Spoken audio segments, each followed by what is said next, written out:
আসলে ভাইয়া আমাদের নাটোর জেলাতে লালপুর থানা। এখানে ছোট ছোট মেয়েদের বিয়ে দেওয়া হয়।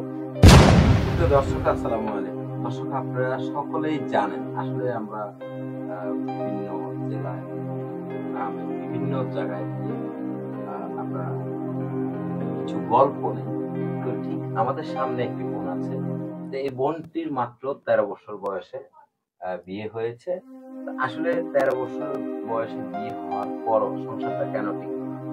এই কথাটা শুনবো এবং তার জীবনের বাস্তব এবং সত্য গল্পগুলো আজ আমরা তুলে ধরবো। আপু, আসসালামু আলাইকুম। ওয়ালাইকুম আসসালাম ভাইয়া। কেমন আছেন? হ্যাঁ আপু, ভাইয়া এখন আপাতত অনেক ভালো আছে। এখন আপাতত আল্লাহর রহমতে ভালো আছেন। হ্যাঁ হ্যাঁ। আচ্ছা, আসলে কি ঘটেছিল? ১৩ বছর বয়সে বিয়ে হলো, এরপর সংসারটা টিকলো না, সেই গল্পটা একটু বলুন। আসলে ভাইয়া আমাদের নাটোর জেলাতে লালপুর থানা। এখানে ছোট ছোট মেয়েদের বিয়ে দেওয়া হয়। হোক তার বয়স 12 কি 13। এরকম বয়সে যখন মেয়েদের বিয়ে হয় তার লাইফটা নষ্ট হয়ে যায় ভাইয়া, পড়াশোনা হয় না বা অনেক যৌতুকের জন্য অনেক নির্যাতিত হইতে হয়, মেয়েদের সংসার টেকে না, নষ্ট হয়ে যায়, এরকম কিছু। আমাদের রাজশাহী বিভাগের মধ্যে এই নাটোর জেলা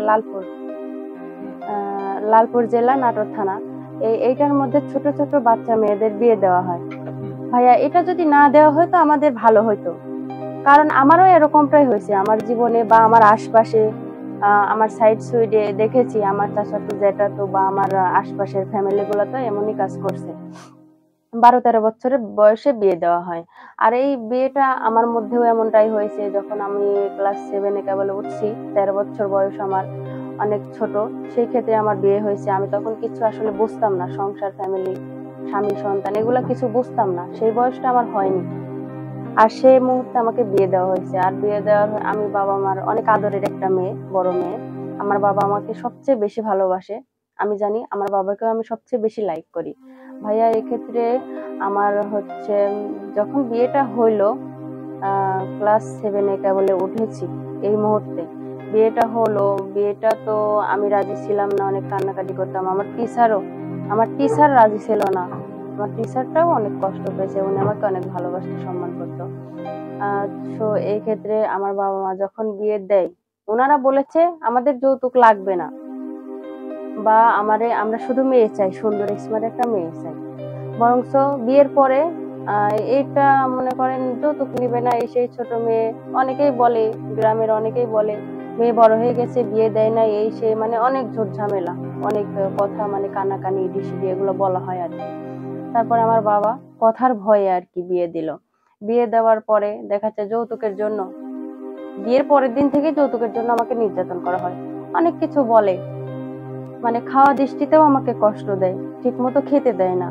তারপরে তোর বাবার বাড়ি থেকে টাকা আন, এই সেই। আচ্ছা, আমরা একটু প্রশ্ন করি। হ্যাঁ ভাই। আপনার যখন ১৩ বছর বয়সে বিয়ে হয়, হুম। তো বিয়ের সময় কি আসলে আপনি কোনো কিছু বুঝতেন কিনা? মানে স্বামী কিংবা সংসার সম্বন্ধে না কোনো কিছু ভাইয়া, আমি আপনার এগুলা বুঝতাম না, বুঝতেন কিছুই না? বুঝতাম না। হ্যাঁ। আচ্ছা, তো আসলে তো যখন ১ম রাত, হুম, ১ম বিয়ে হয়, হুম। তখন আসলে আপনার মোমেন্টটা কেমন ছিল সেই কথাটা যদি একটু আমি বলতেন। তো প্রথম দিন তো অনেক বাবা মার জন্য অনেক মায়া লাগতেছে, কষ্ট পাচ্ছি। স্বামী কি জিনিস বুঝি নাই আসলে, স্বামী বা সংসার করব এরকম কিছু কিছু মন মাইন্ডে ছিলই না। আমার আচ্ছা, মনে আচ্ছা। কখনোই ধরেনি এটা। হুম, বাবার বাড়ি গেলে আসতাম না, হুম। এই জন্য অনেক কথা হইতো। আচ্ছা, শ্বশুর শাশুড়ি অনেক কথা বলতো, মেয়ের মনে হয় অন্য জায়গায় সম্পর্ক আছে, এই জন্য হয়তো বা থাকে না বা আসে না, আমার ছেলের সাথে ভালো আচরণ করে না, কান্নাকাটি করে, মানে এরকম ধরনের কথাবার্তা আলোচনা হইতো। আচ্ছা, আচ্ছা। হুম। তারপরে দুদিন না যাইতেই দেখা যাচ্ছে যৌতুকের জন্য নির্যাতন করতো, খাইতে দিত না, ঠিক মতো খাইতে দিত আচ্ছা, না। তো আসলে হুম। বিয়ের কতদিন পরে আপনার মানে যৌতুকের বিষয়টা আসছে? বিয়ের 1 সপ্তাহ পর থেকেই আসছে এটা। ১ সপ্তাহ পর থেকে। হুম। তো আসলে আপনি যখন বিয়ে বসছেন, যখন আপনার সংসারটা হয়, হুম। ১ম রাতের কথাটা আমরা শুনতে চাই। আসলে আ আপনার তো জীবনে আর কোন পুরুষ দেখেননি। না ভাইয়া না। ১ম রাত যখন স্বামী আসে আপনার পাশে, তখন কি ঘটে? সেই কথাটা একটু যদি বলতেন। যখন স্বামী পাশে আসে, স্বামীরও বয়স কম ছিল, সেও আমার মতোই বোকা-শোকা ছিল। ও আচ্ছা, আমাকে কিছু বলেওনি, আমিও বুঝি নাই। উনিও আমাকে বোঝাই সোজাই বলতে পারেনি। বরঞ্চ সেও ব্যর্থ ছিল, আমিও ব্যর্থ। আচ্ছা, তার বুঝতাম মানে না। আপনার বাসর রাতটা কি ব্যর্থ রাত গেল? হ্যাঁ, ব্যর্থ আচ্ছা, রাত। তার